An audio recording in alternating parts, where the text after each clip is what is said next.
Shri Harinam Sankirtan ki jai, Sankirtan Yagi ki jai.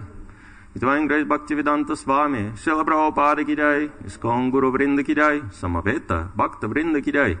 All glories to the assembled devotees, all glories to the assembled devotees, all glories to the assembled devotees, all glories to Shri Guru and Shri Gauranga.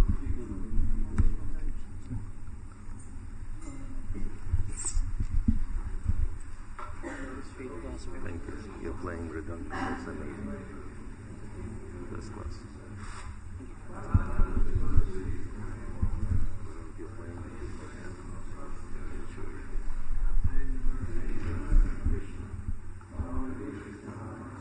Purified by the words emanating from his lotus mouth, attached to his lotus feet.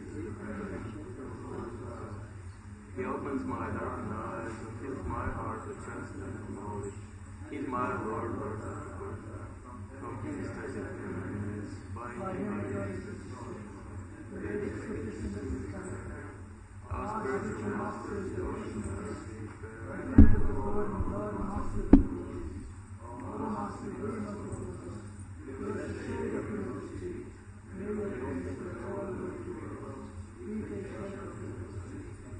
Srila Prabhupada ki jai.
Gopijana Ballabha Girivardhari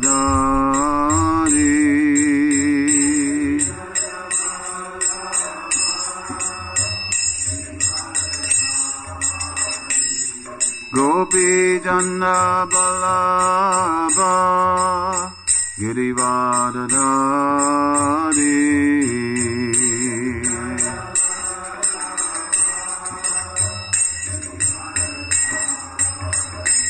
Yashodanandana Braja Janarandana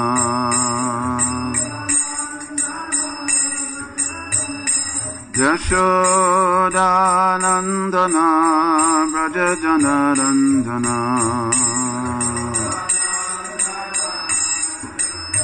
Yamunatira Vanachari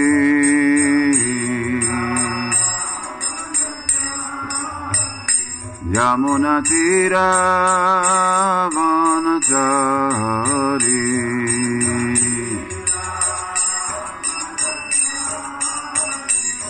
Jaya Radha Madhava Kunda Bihari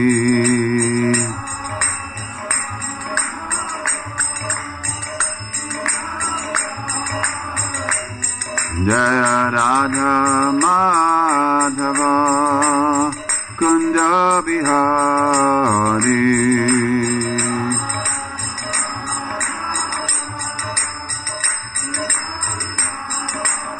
Gopi Janabalabha Girivadadari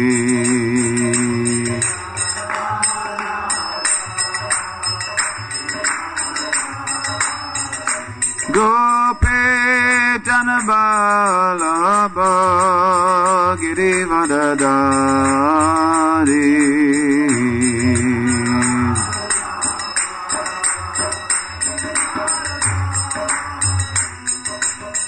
Yashodanandana Braja Janarandana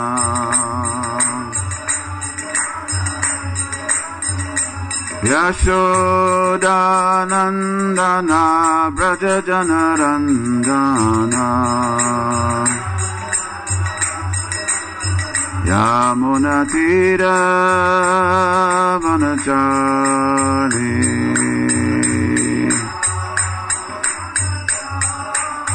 Yamunatira Vanachari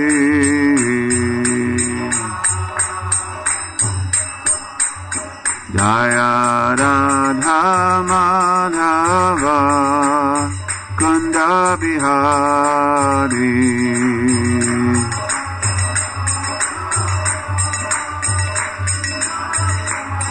Jaya Radha Madhava Kunda Bihari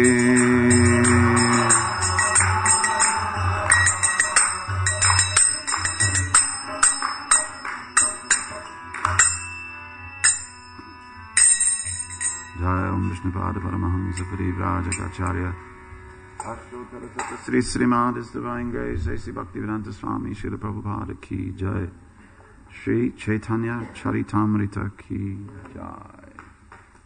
Glories to the assembled devotees.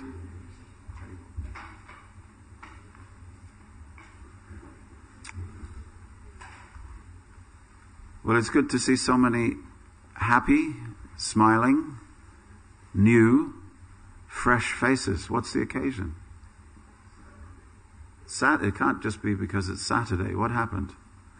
Sabbatical something or Saturday feast? No? If they were just here for the Saturday feast, then they'd come in about 45 minutes. So what is it today? Is it something new? It's my class, okay. Well, obviously. That's why everybody's here. Not for Krishna, but for me. I understood. So we welcome you all for whatever reason you have come, from wherever you have come. I think we have a whole family from Swindon. Thank you for coming. Namaste to you. Then we have people come all the way from Harrow. Welcome to you. Welcome to the devotees of Pandavasena who got up early enough to come on a Saturday. So this is the class we have every Saturday morning, and this is the Chaitanya Charitamrita. It's not the Srimad Bhagavatam class. It's the Chaitanya Charitamrita class.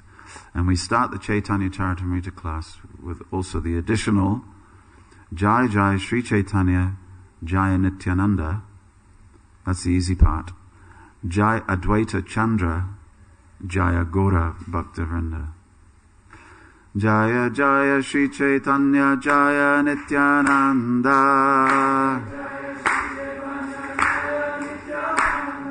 Jaya Advaita Chandra Jaya Gora Bhaktavrinda. Jaya Jaya Sri Chaitanya Jaya Nityananda.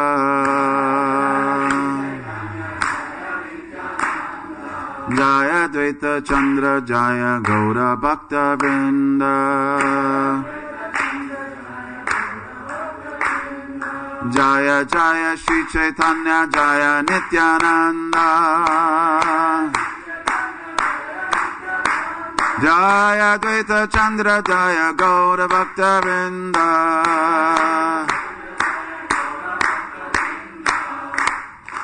Today is also a special day. It is also the birthday, somebody's birthday today. It is the birthday of Srila Vyasadeva, traditionally, Guru Purnima.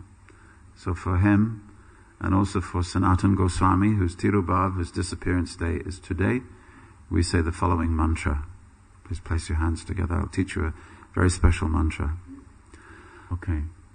Now you all smiled when I said this is a special mantra. Don't think that a mantra that you chant every day isn't special just because you chant it every day. You can't make that mantra mundane just because you own it, just because you possess it. It doesn't become yours. It doesn't become yours. If you think this is a mantra that I use every day, that's the wrong conception. A dishcloth is something you use every day. Your trousers is something that you use every day. The mantra uses us. The mantra uses us. That's the attitude. Now, this I think the ladies can see. Yes? Very nicely. So we have some very God-conscious brahmacharis who've set it up, but I think that all the men can't see. Am I right? So it needs to just be a little angle. It needs to be back a little bit more. If it goes back about 3 feet, then, and twist slightly. Ladies, can you still see? Men, can you see now? Now we're happy. All right. Huh? A table for the computer. No, we haven't gone that far. Yeah. We're not that far into Kali Yuga yet. In the future of Kali Yuga, people will be getting initiated by Sri Googlepad. And all you have to do is touch his feet, and the whole mysteries of the universe open up to you. That's how we gain information. But we're not that far into Kali Yuga. Otherwise we can have a Vyasasan for my laptop. You're right. That makes sense. So this is, we're continuing on the 8th chapter of the Adi Lila of the Chaitanya Charitamrita. It's a nice chapter. Bhaktivinoda Thakur, in his commentary on this chapter, is Amrita Prabhaha Bhashya. He says that this chapter is about glorification of Chaitanya and Nityananda. It's also about warning devotees that they should understand that the way to chant the holy name with purity, not only to follow the 10 restrictions, or to make sure they don't commit the 10 offenses. We all know those, because those 10 offenses will reduce the potency of the connection between you and the holy name of Krishna. These 10 offenses aren't just something for reciting in the morning, therefore keeping within your brain all day, because we all do all 10 of them. Don't think, well, not me. It's a standard operating procedure. So therefore, avoidance of the 10 offenses to the holy name gives us the Shuddhanam, or the pure chanting of the holy name, which is what will help us greatly. So then Bhaktivinoda Thakur says, make sure you follow these, avoid these 10 offenses. Then he says, he's commenting on Krishnadas Kaviraj Goswami, who says, rather unusually for a very gentle 91-year-old man who's almost blind and sitting, writing in complete tranquility on the banks of Radhakund, and, having been blessed by every single devotee in Vrindavan and begged to write the Chaitanya Charitamrita, and he's sitting there and he's writing words such as, those who don't understand the position of Chaitanya Nityananda, they are demons. Well, what happened? Did he get up the wrong side of the bed that morning, or is this just he was a particular mood? No, this is something he's conveying not only to us but to the future generations, who will have a tendency not to understand the position of Chaitanya Mahaprabhu.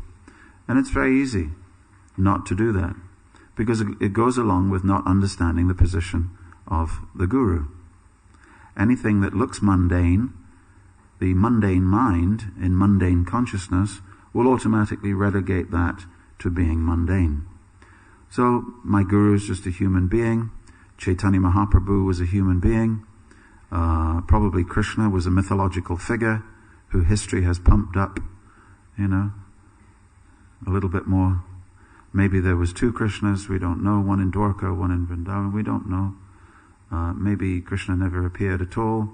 And in this way, I will go on enjoying my life.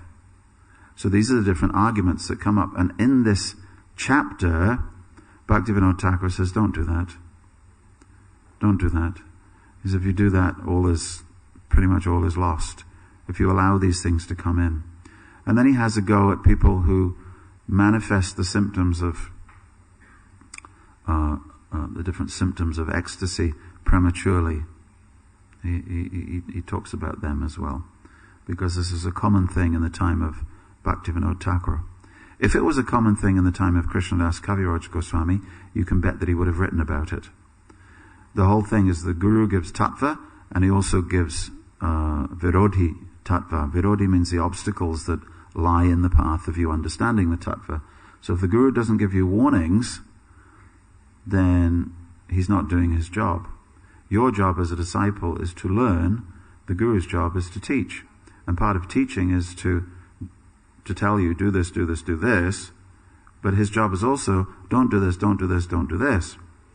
Otherwise it becomes a mutual appreciation society with mutual flattery between Guru and disciple. Prabhupada said,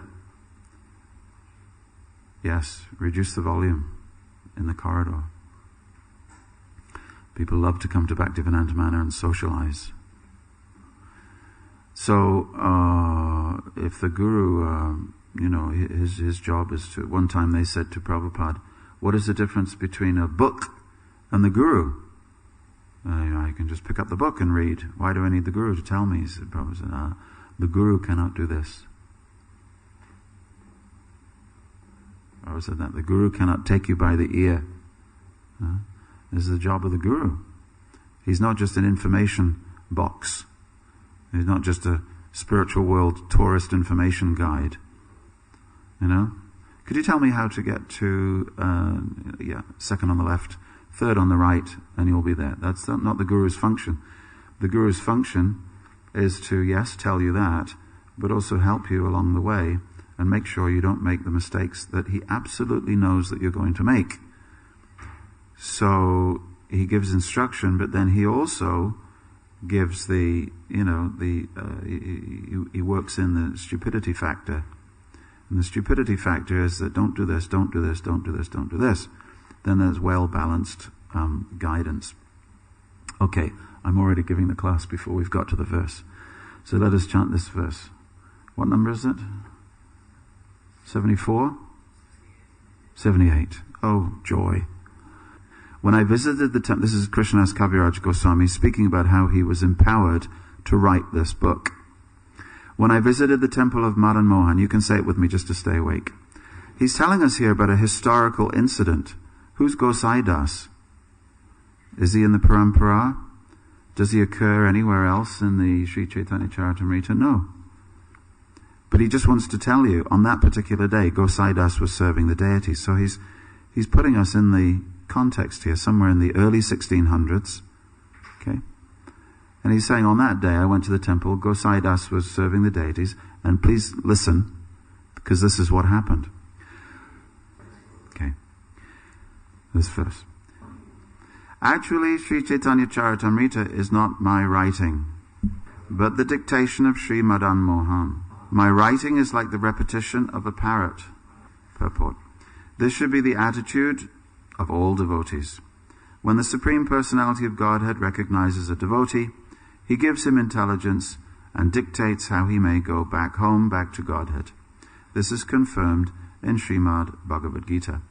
Tesham satata yuktanam bhajatam priti purvakam dadami buddhiyogam tam yena mam upayanti te. To those who are constantly devoted and worship me with love, I give the understanding by which they can come to me. Bhagavad Gita 10:10. The opportunity to engage in the transcendental loving service of the Lord is open to everyone, because every living entity is constitutionally a servant of the Lord. To engage in the service of the Lord is the natural function of the living entity. But because he is covered by the influence of Maya, material energy, he thinks it to be a very difficult task. But if he places himself under the guidance of a spiritual master and does everything sincerely, immediately the Lord, who is situated within everyone's heart, dictates how to serve him. Dadami buddhi yogam tam.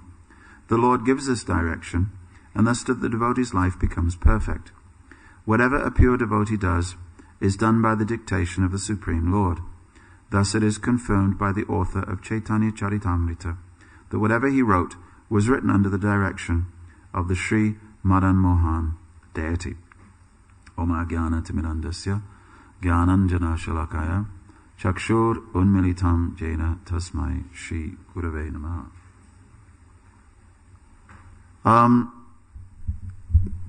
It is very difficult in life to put yourself under the guidance of anybody else.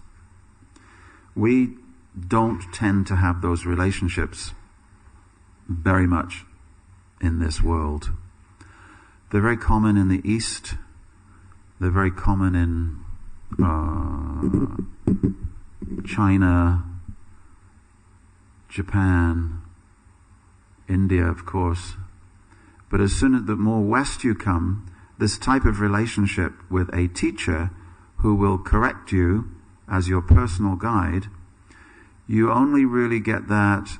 You get it in Oxford University to a certain extent. You get it in the armed forces to a certain extent. I remember there was a group of Chinese acrobats who came to London, and they asked them what the secret was of their intensely complicated acrobatics. And one of them answered, "If we don't get it right, our teacher hits us." And I had a friend who went to a monastery in Japan, and he was there for 18 months. This is before he became a devotee. He's now a sannyasi. But he said if they didn't get the meditation right, the teacher would come round with a bamboo stick and hit them. You do that now, and immediately, your guru hits you with a stick. And police, social services, everyone comes.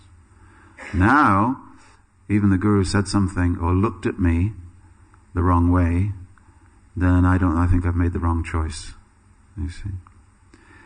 But that happens in all areas of life. I married this woman, and now she's a bit of a disappointment to me. And we've been married such a long time. 18 months. We've been married for a long, long 18 months. It's not working out. Okay? That's like the caterpillar gets all worked up and makes a commitment, an internal commitment to become a butterfly. And then he's hanging there as a chrysalis, and he's thinking, you know what? I've had enough. This is really uncomfortable. I don't want to stay here anymore. They told me that if I did this, I'd become a butterfly, right? Do I look like a butterfly? I'm really just a caterpillar hanging upside down. I mean, hanging upside down, that's a stupid idea. At least as a butterfly I'd be able to fly, and as a caterpillar I could walk. But this is stupid. This is just a gross violation of my human rights, or my caterpillar rights. So yes, when the Guru says, you are my disciple, your name is such and such Das, don't forget, we like the other side of the name, don't we? We like the Krishna Das or the Govinda Das or Dasi. We like that part of the name, but we forget that the other part of the name, when translated from standard Sanskrit into standard English, sometimes it's translated as servant, and sometimes it's translated as slave. Now, we abolished slavery a long time ago. William Wilberforce in the late 1860s, he said slavery is not a good thing. Any place where one human being is put at the service of another human being without remuneration, this is slavery. You see? So this is not looking good for the guru and disciple relationship, is it? So what we need really is a really modified guru-disciple relationship that's fit for the 21st century, where the guru is kind of a chum. He's more like a chum. He's more sort of friendly. He never says anything that corrects me. He never offers me any rebuke. He never looks at me in a way that isn't filled with love and affection. That's the type of guru I'm looking for. You see. Then when you find that guru, then you've found a proper guru, you see. Well, this is 21st century thinking, unfortunately, because that's not what a guru is. It's like saying, you know what? I've had enough of these curved bananas. I'm finished with these curved bananas. I mean, it just doesn't fit into my lunchbox. I want a straight banana. I don't want a curved one. I mean, why do they have to curve anyway? What's the point of a curved banana? Because in my life, most things come from a factory. Okay? In my life, most things come from a factory. And it's all uniform shape, uniform size. And unfortunately, you should see the mountains of vegetables and the mountains of bananas that get thrown away because they're the wrong size, or they have a little bit of dirt on them. Because people think that fruit and vegetables should also be of uniform color and uniform taste and of uniform quality. So we throw away a lot of things which are actually natural in production. See, the thing is that if you want something which is natural, you have to take it the way it comes. So if you want the guru and disciple relationship that's being recommended here, you have to take the guru the way the guru comes, not the way you would prefer him to be. You see? And that's the difficulty. But it's not just a 21st century problem. It's not just a 20th century problem. It was also a 19th century problem, because Gorgishore Das Babaji, he also said, the main problem is that, he said, a man will tolerate so many things from his daughter. His daughter will shout at him. And the daughter sometimes becomes very angry with her father. So she shouts at the father. And the father will just tolerate because of love. He said, but if the guru just once shouts at the disciple, then the disciple will be gone forever. This is Gorkishore Das Babaji speaking. So the guru just shouts just once. And he's gone forever. He'll never come back. So, Das means servant, and that means that you will be shouted at. And if you're not shouted at, then that means, you don't get the full benefit of having a guru. You get the benefit of having a spiritual friend. But a spiritual friend is not the same as having a guru. It's a different personality. Anyway, whether your guru shouts at you or not, that's not my business. Okay? But I'm just saying that the guru will sometimes say things. And the quality of Prabhupada is that he shouted at us. He shouted at us. And pretty much from the time I first met Prabhupada all the way through to when he passed away, it was, you're just fools, rascals, you don't know how to do anything, you nonsense. But I'm still here.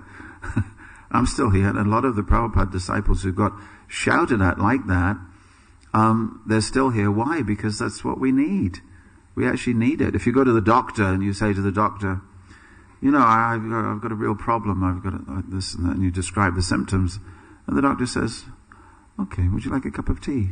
Would you like 2 sugars? Yeah, is that okay? And I'll read you a story, shall I? Let me tell you the story. He tells you a story. Is that okay? Okay, we've had a nice chat, I think. I think I've been friendly. Okay, you've had a cup of tea. He's not being a doctor. Doctor means that he does what doctors do. He says, you've got to give up something. You've got to give up this, and you've got to take these nasty tasting medicines 3 times a day. So the doctor immediately regulates our life, adds something to our life, and takes something away. That's what happens. So the relationship between Prabhupada and his disciples was like that. Prabhupada was extremely critical. I mean, we gave him a lot to be critical of, you know. But we have to look for that. The tendency now is that, well, if my guru wants to criticize me, he can criticize me, but no one else. I'm only the servant of my guru, but I'm not the servant of anybody else. Well, that's why Prabhupada put a person in place called the temple president, because he presides and he tells you what to do. Or the temple commander. Why is he called the temple commander? Not just because he emptied the bins. It's not just a way of making him feel good about being the person who empties the bins. Temple commander commands. He says, you, go and empty the bins. And you can't say, oh, it's not my service, I'm chanting my rounds. That's not what life in the ashram is. I hope I'm putting all you boys off from leaving the ashram. They go, okay, if that's what it's like, I'm going to university. But if everybody goes to university, then where is the Hare Krishna movement? If everybody goes to university, where is the Hare Krishna movement? And a few people in the ashram. Few people, and everybody in the ashram, they're the ones who couldn't get into university. Then what should we do? Huh? Then what sort of a future will we have? So we have the chief decision makers of the entire Hare Krishna movement, all men who could not go to university even if they tried. And all the really intelligent ones who have no input, they're outside. That's not very good. So then we have to make the outside the inside and the inside the outside. And there's various ways that different social institutions and religious institutions do that, with varying degrees of success. But the core of any religious endeavor, any mission to satisfy the guru, is complete and utter dedication. Now, part of that dedication is to not simply imitate the guru, as we've been hearing in this chapter, but to follow the guru.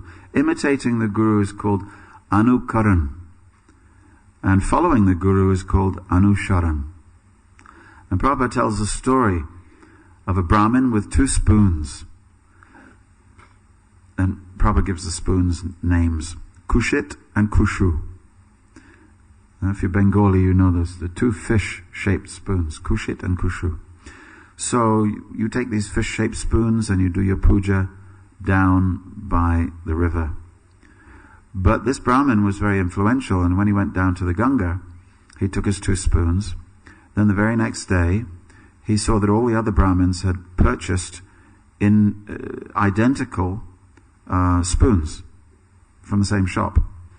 So he came out of the water and he couldn't see where his spoons were, because there were so many spoons there.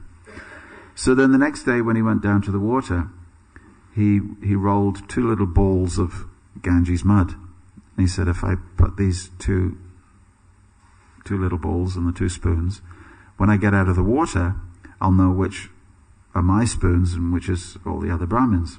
But he forgot that he was a very influential Brahmin. So when he came out of the water, he saw that all the spoons were filled with little clay balls. Anyway, Prabhupada laughed at the story. So he became a victim of anukaran rather than anusharan. Everybody was copying him. So what is the difference? Well, sometimes you can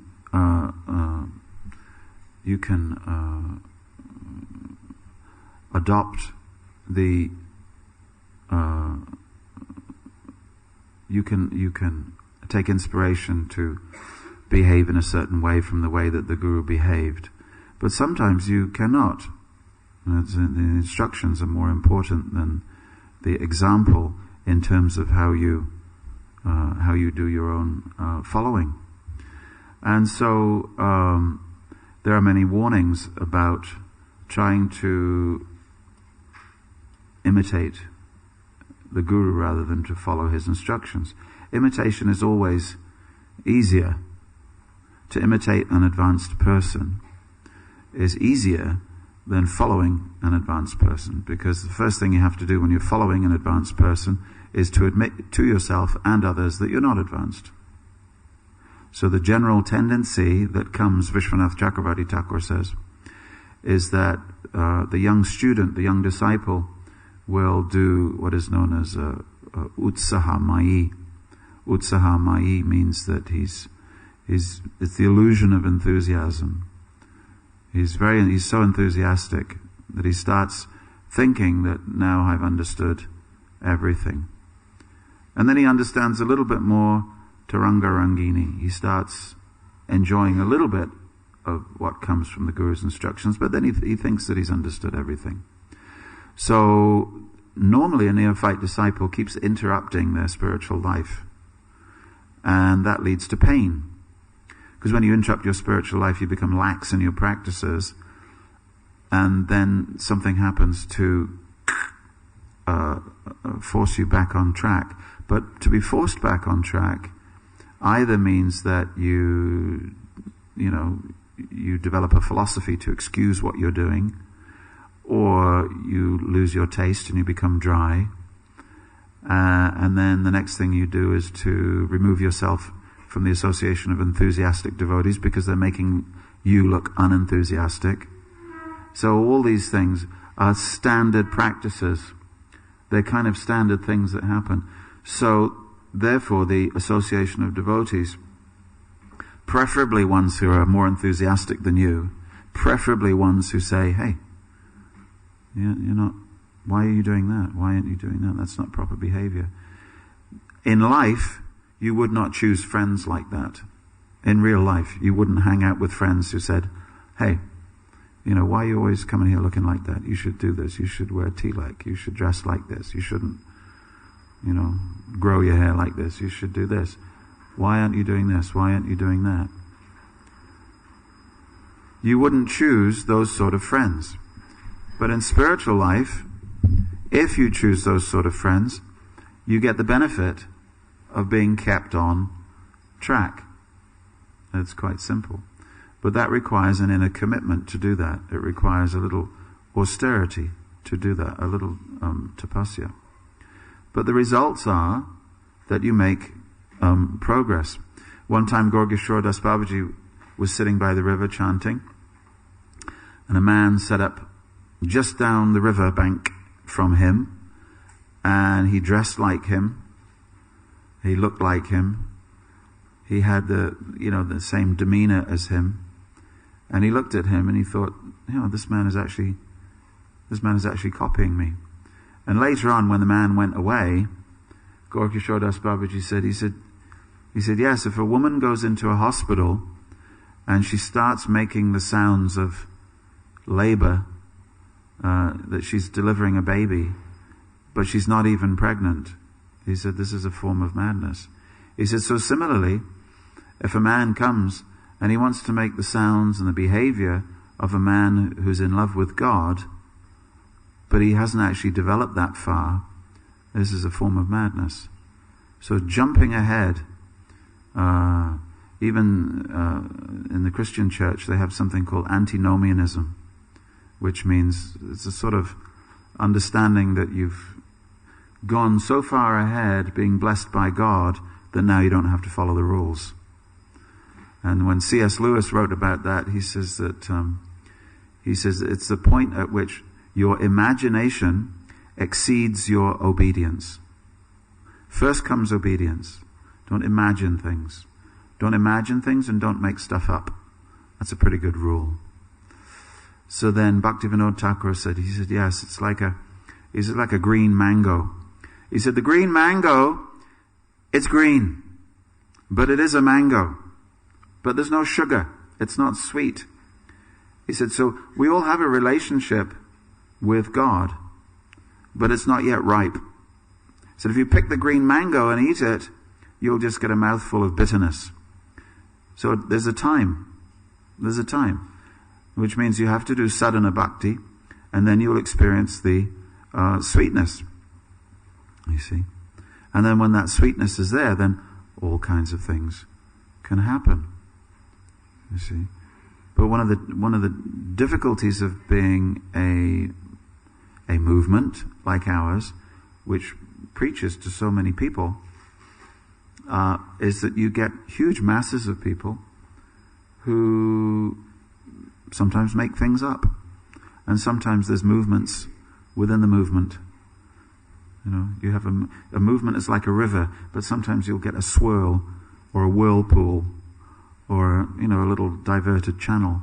So in a movement of devotion started by A.C. Bhaktivedanta Swami Prabhupada Ki Jai, you will often get little movements. And so we'll go on for a few more months, and then someone will start something over here. They want to dress in a particular way, read a particular book, wear a particular t-shirt, and then, you know, people will have to say, excuse me, boys and girls, it's not like that, it's like this. But then the person or persons who are deputed to say, excuse me, they get criticized because why are you always criticizing?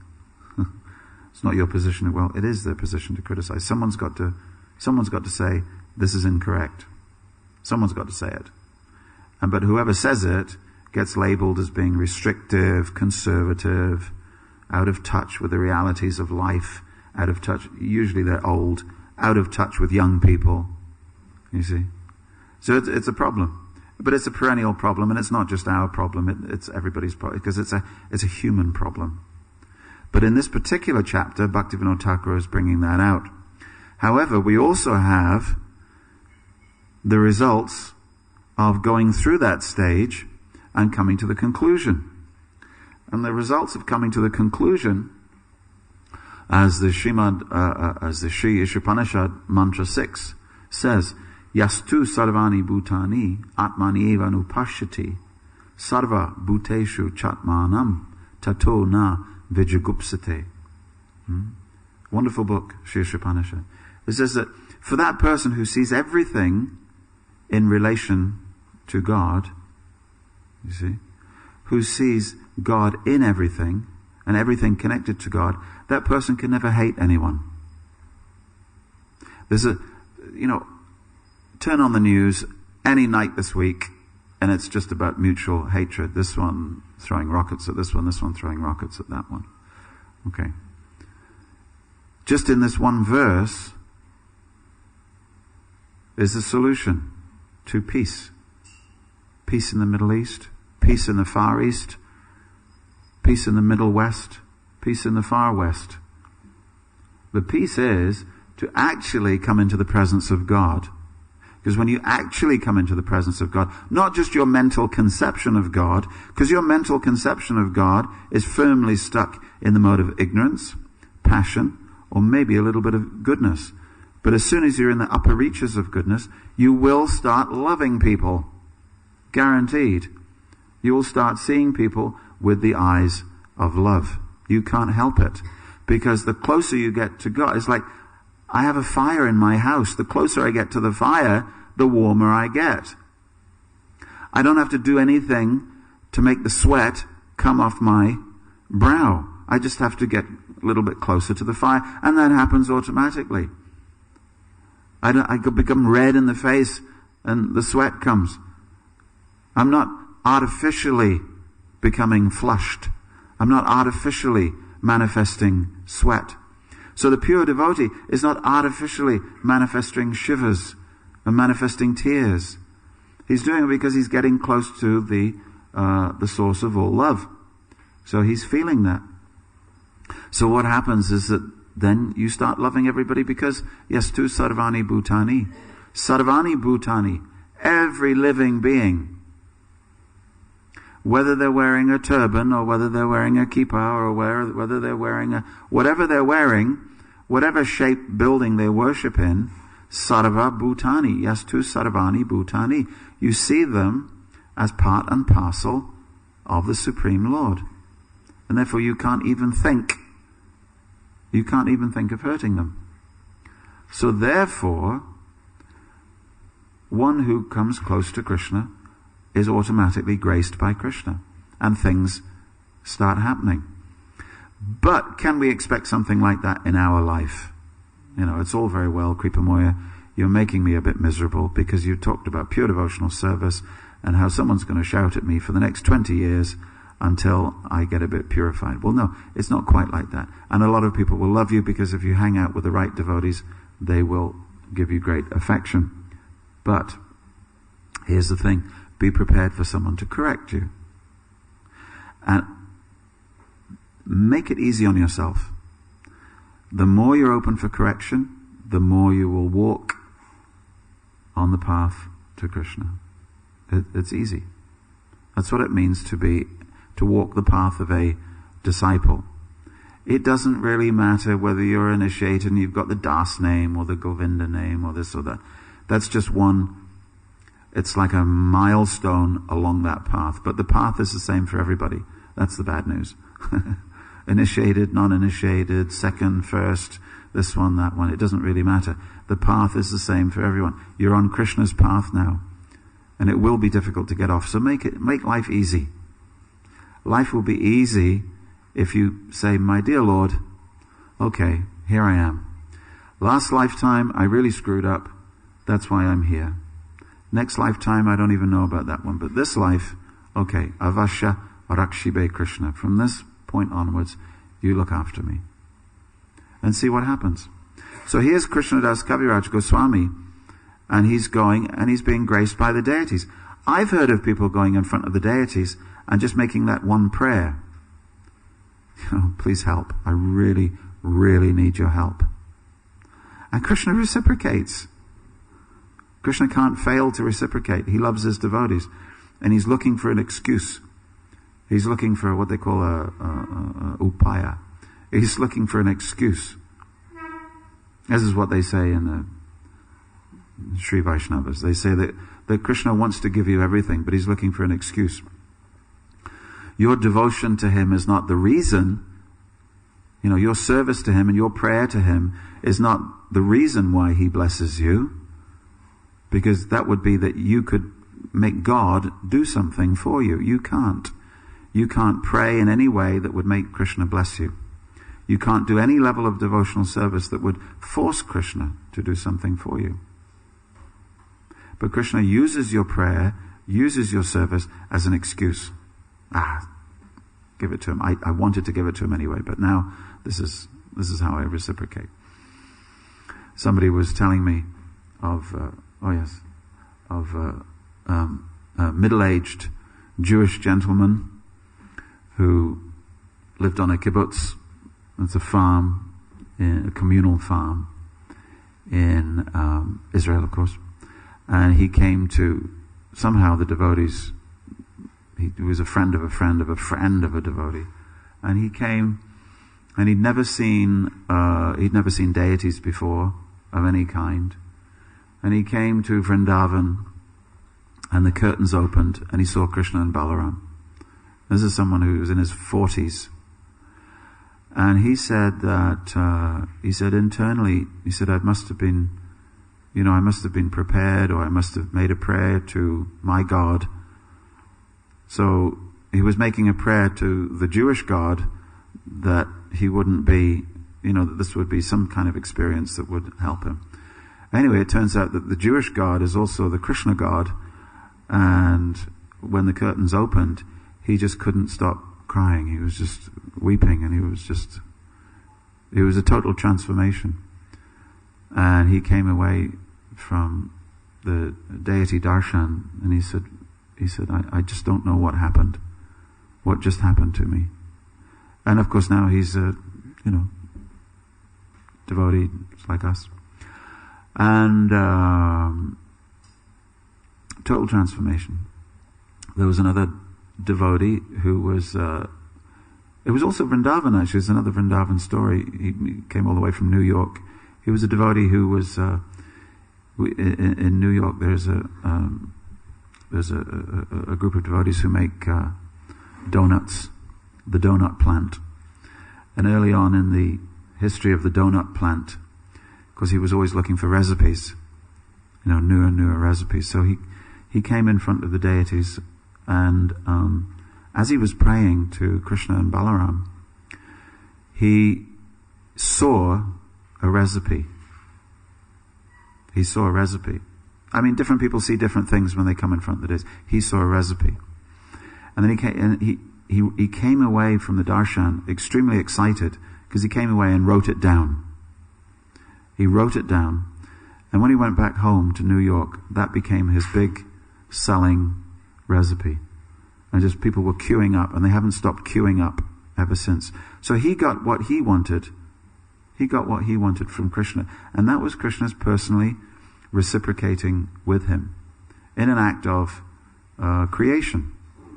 So when you want to write a book, you have to get the blessings of the Lord. So here's Krishnadas Kaviraj Goswami, and he's going to Radha Madan Mohan. And he's blind practically. He can hardly see the deities. Almost blind. And it's absolutely amazing. If you strip away all our expectations that these were all supermen and they could do everything, and just understand, he was almost blind. Almost blind. He's 91. And all the way through Chaitanya Charitamrita, it's perfect. It's written in perfect poetry. How is that possible? It's written in perfect poetry. Da da da da da da da da da da da. And it sounds a very simple thing to do. But that's why a rap artist gets paid an awful lot of money to make the syllables fit and the syllables rhyme. And someone who can do that gets paid a lot of money because it's difficult. But here we have thousands of verses all the way through. I mean, talking about, he was a voice artist. How is that possible? That all the way through this book, everything's in perfect meter and rhyme. And he says exactly what he wants to say, so that it uplifts every person who reads it. Every person who reads Chaitanya Charitamrita finds that the book, like the deity who pretty much commissioned the book through the mouths of the Vaishnavas, and then Madan Mohan blessed him. Now, here's the difficulty. Every time something falls off the deities, does that mean something? No. Because things fall quite a lot in the pujari room, let me tell you. If you're Brahmin initiated and you've been in the pujari room and you've been on the altar, you know that things drop, things fall. So every time someone drops a plate, does that mean you have to run screaming out of the temple room going, "It's a sign, confirmed"? Okay? You may have come with a very, you may come thinking, "Oh, I really want to have 3 wives. I really think that that's what Krishna would want me to do." I mean, it works for people who worship Allah, and if Allah is Krishna, then maybe Krishna will be a little more, because after all, Krishna had 16,108, so what's wrong in having 4 wives? So you come to the temple and you're thinking, let me have 4 wives, and someone drops a plate, and then you go, confirmed, confirmed. I don't think so. There has to be an integration of these things.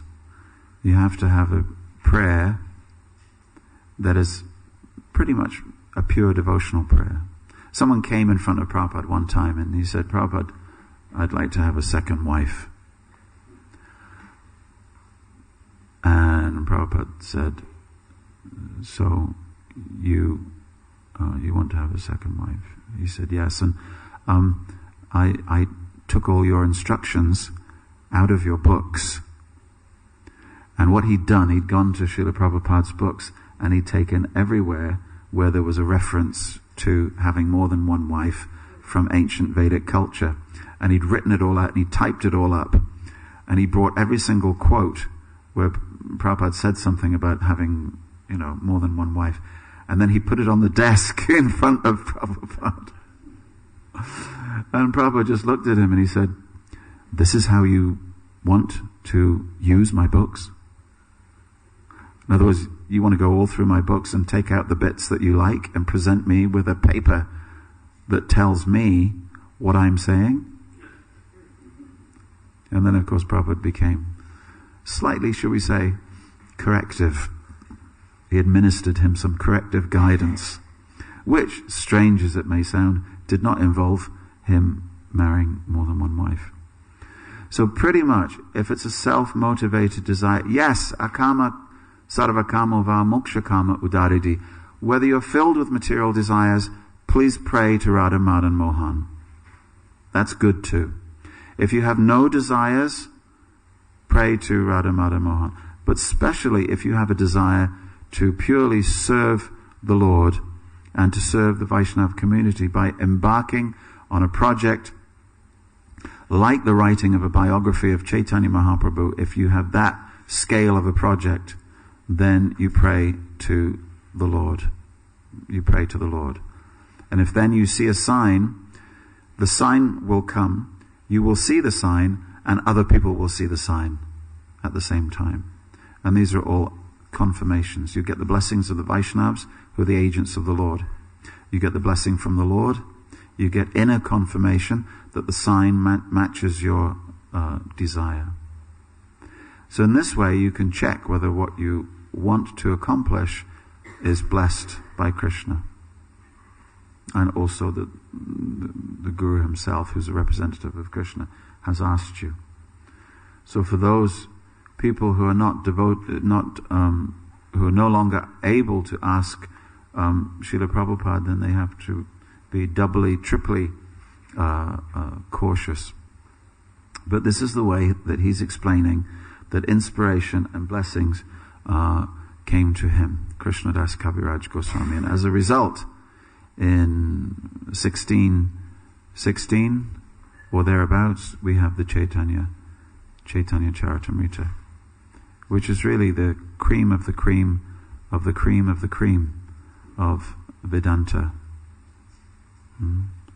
Cream of the Vedas is Upanishads. Cream of the Upanishads is the Vedanta Sutra. Cream of the Vedanta Sutra is the Srimad Bhagavatam.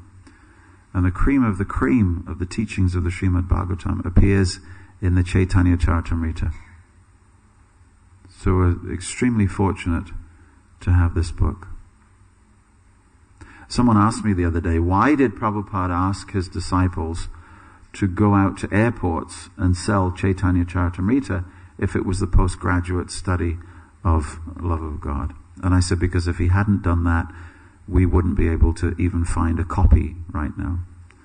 Bhaktivinoda Thakur wanted to find a copy of Chaitanya Charitamrita in Bengal.